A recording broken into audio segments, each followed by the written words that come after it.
आज के लेक्चर में हम पढ़ने वाले हैं गैस्ट्राइटिस। अभी देखो, इसमें हम देखेंगे डेफिनेशंस। उसमें दो पार्ट है, एक्यूट गैस्ट्राइटिस और क्रोनिक गैस्ट्राइटिस। और क्रोनिक गैस्ट्राइटिस के भी जो भी टाइप्स है, 3 टाइप्स, वो हम डिटेल्स में देखेंगे। और उसका ग्रॉस और माइक्रोस्कोपिक अपीयरेंस दोनों टाइप का देखेंगे। अभी देखो, व्हाट इज़ गैस्ट्राइटिस। गैस्ट्राइटिस मतलब इन्फ्लामेशन ऑफ गैस्ट्रिक म्यूकोसा, मतलब जो भी स्टमक की लाइनिंग हो, जो प्रोटेक्ट कर रही हो स्टमक को, वो जो लाइनिंग है उसका इन्फ्लामेशन होना, उसको ही हम गैस्ट्राइटिस कहते हैं। और उसके दो टाइप रहते हैं, एक्यूट गैस्ट्राइटिस और chronic gastritis. Acute gastritis it is a transient acute inflammation involvement of the stomach and mucosa. अभी उसकी इटियोलॉजी देखते हैं, उसमें क्या है कि डाइट एंड पर्सनल हैबिट। अभी देखो, जो डाइट में कोई प्रॉब्लम हो या पर्सनल हैबिट जो हो, जैसे high spicy food, excessive consumption of alcohol, alcohol की वजह से भी एसिड का इंक्रीज होता है स्टमक में। और इस वजह से भी, एसिड की वजह से जो आउटर लाइनिंग रहती है स्टमक की, उसमें इरिटेशन होती है और उसके ज़्यादा चांसेस रहते हैं गैस्ट्राइटिस के। माल न्यूट्रिशन, जैसे कि विटामिन B12 जी डेफिशिएंसी हो, तो वो विटामिन B12 ब्लड के लिए बहुत इंपॉर्टेंट रहता है।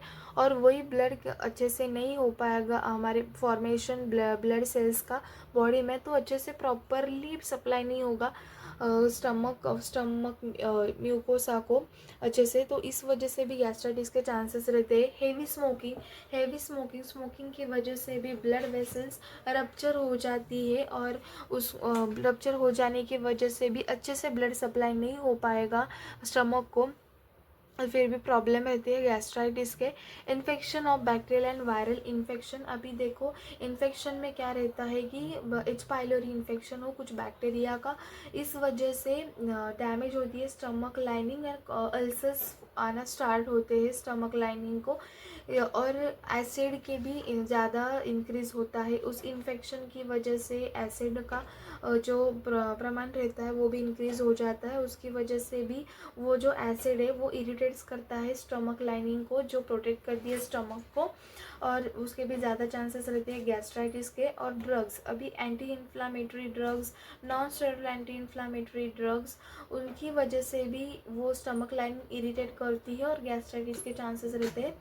Intake of corrosive chemicals, severe stress, excessive burn, trauma, injury, surgery, इन सब के इन सब की वजह से अच्छे से ब्लड सप्लाई नहीं हो पाता स्टमक लाइनिंग को, इसकी वजह से भी चांसेस रहते हैं गैस्ट्राइटिस के। अभी देखो मैकेनिज़्म कैसे होता है। Decrease of blood supply causes of ischemia की वजह से ब्लड सप्लाई डिक्रीज होता है। Increase of acid secretion due to the H pylori infection, damage of endothelial barrier, decrease the production of bicarbonate क्या करता है कि जो एसिड भी हमारी स्टमक में जो भी हो उसको न्यूट्रलाइज करने का काम बाइकार्बोनेट करता है। और बाइकार्बोनेट कम हो जाए तो एसिड इजीली न्यूट्रलाइज नहीं हो पाएगा, और वही same action irritates the stomach lining and causes of the gastritis. उसमें ग्रॉस अपीयरेंस और माइक्रोस्कोपिक अपीयरेंस देखेंगे। ग्रॉस अपीयरेंस में gastric mucosa is oedematous with abundant mucus and haemorrhagic spot, मतलब ज़्यादा म्यूकस उस लाइनिंग पे दिखाई देगा और हिमोरेजिक स्पॉट हो गए जगह जगह पे, ये ग्रॉस अपीयरेंस में दिखाई देगा। और microscopic appearance, depending upon the stage there is a variable amount of oedema, infiltration of inflammatory cells, neutrophils, acute, मतलब ज़्यादा इन्फ्लामेटरी सेल्स दिखने को मिलेंगे, और वो इडिमेटस भी पार्ट होगा थोड़ा, और हिमरेज दिखाई देंगे सरफेस पे, एक्यूट हिमरेजिक और इरोजिव गैस्ट्राइटिस।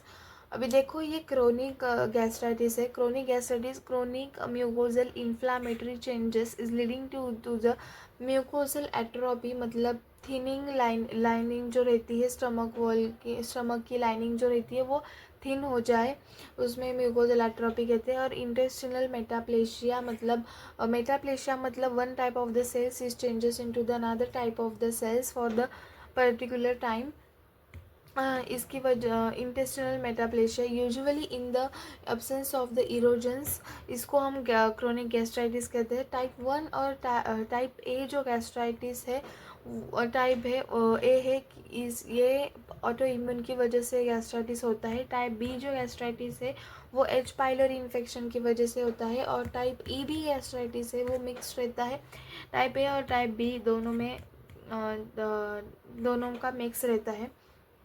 और इसको हम डिटेल्स में देखेंगे। उसके कॉजेज़ जो है, reflux of duodenal content into the stomach, मतलब जो भी डिओडेनल का जो कंटेंट है, मतलब बाइल वो वगैरह, वो सभी कंटेंट स्टमक में जाए तो इसकी वजह से रिफ्लक्स बैकफ्लो हो, तो इसकी वजह से भी ज़्यादा चांसेस रहते हैं गैस्ट्राइटिस के। इन्फेक्शन ऑफ एच पाइलोरी, जैसे कि मैंने बोला था कि एच पाइलोरी इन्फेक्शन की वजह से एसिड ज़्यादा इंक्रीज़ होता है और इस वजह से स्टमक लाइनिंग जो होती है वो डैमेज होती है, इरिटेट्स होती है, तो इसके भी चांसेस रहते हैं क्रोनिक गैस्ट्राइटिस के। Associated the disease of the stomach and duodenum, मतलब जैसे कि डिओडेनल अल्सर, गैस्ट्रिक कार्सिनोमा, इसकी वजह से भी ज़्यादा चांसेस रहते हैं क्रोनिक गैस्ट्राइटिस के। और chromic hypochromic anaemia, chronic hypochromic anaemia, it is associated with the atrophic gastritis. Atrophic gastritis मतलब thinning the protect lining of the stomach is produce the acid. और इम्यूनोलॉजिकल फैक्टर मतलब auto antibody to the gastric parietal cell. Immunologic मतलब अभी देखो कोई antibody, auto antibody form कर रही है अगेंस्ट द पैराइटल सेल्स।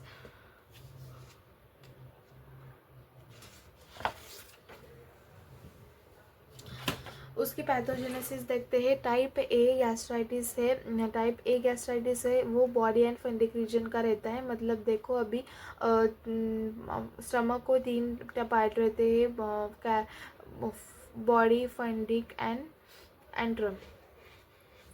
ऊपर का जो रहता है वो फंडिक रहता है, बीच का जो रहता है पार्ट वो बॉडी रहती है, और लास्ट का जो रहता है वो एंट्रम रहता है।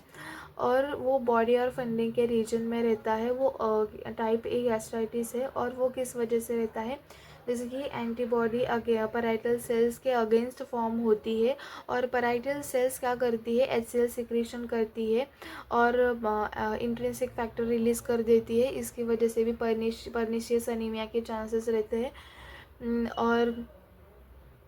और ये गैस्ट्रिक एट्रोप सिक्रेशन, HCl का सिक्रेशन कम हो जाने की वजह से भी गैस्ट्रिक एट्रोपी होती है, मतलब thinning lining of the stomach. और इसकी वजह से भी इंटेस्टिनल मेटाप्लेशिया होता है। और अक्लोरिड्रिया मतलब absence of the chlorine, and उसकी वजह से भी हाइपरप्लेशिया होता है। Hyperplasia of the G cells क्या करती है, गैस्ट्रिक एसिड का सिक्रेशन ज़्यादा होता है, और उसकी वजह गैस्ट्रिन का सिक्रीशन ज़्यादा होता है, और इसकी वजह से भी एसिड, कोई भी एसिड इंक्रीज हो हमारे बॉडी में तो स्टमक में, तो ज़्यादा चांसेस रहते हैं गैस्ट्राइटिस के।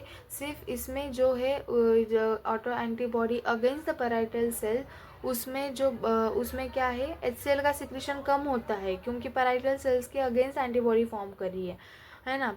और गैस्ट्रिन का सिक्रीशन इंक्रीज होता है क्योंकि जब भी HCl कम हो तो गैस्ट्रिन सिक्रीशन होता है मेंटेन करने के लिए एसिड। तो एसिड का हाइपरप्लेशिया मतलब साइज इंक्रीज होती है, हाइपरप्लेशिया मतलब साइज इंक्रीज हो, numbers of G cells increase होते हैं, और इसकी वजह से ज़्यादा जी सेल्स होगी तो ज़्यादा से ज़्यादा गैस्ट्रिक सिक्रेट होगा और इरिटेट होगा स्टमक लाइनिंग को, और उसकी वजह से गैस्ट्राइटिस होगा।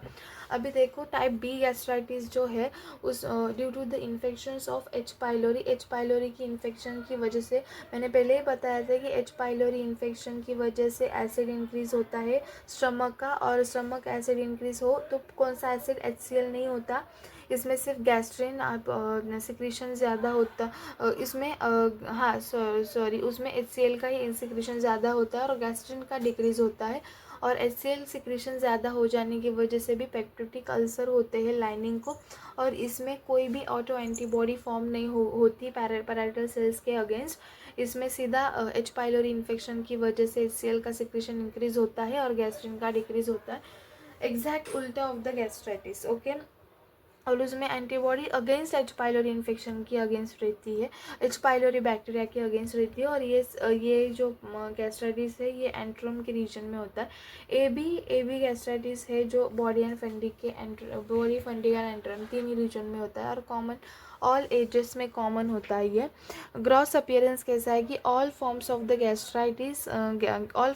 गैस्ट्राइटिस नॉर्मल हो, इडिमेटस हो, नॉर्मल मतलब नॉर्मल म्यूकोसा हो और इडिमेटस ज़्यादा हो और एट्रोपिक मतलब थिन हो, ऐसे देखने को मिलता है लाइनिंग के चेंजेस ग्रॉस अपीयरेंस में। Morphology inflammatory changes in the mucosa, activity of the inflammation, types of the metaplasia मतलब one type of cell is a changes into another type of the cells, जैसे कि superficial gastritis के change होती है, atrophic gastritis and chronic hypertrophic gastritis और gastric atrophy, ये changes देखने को मिलते हैं। आई होप आपको ये वीडियो समझ में आई होगी। Thank you.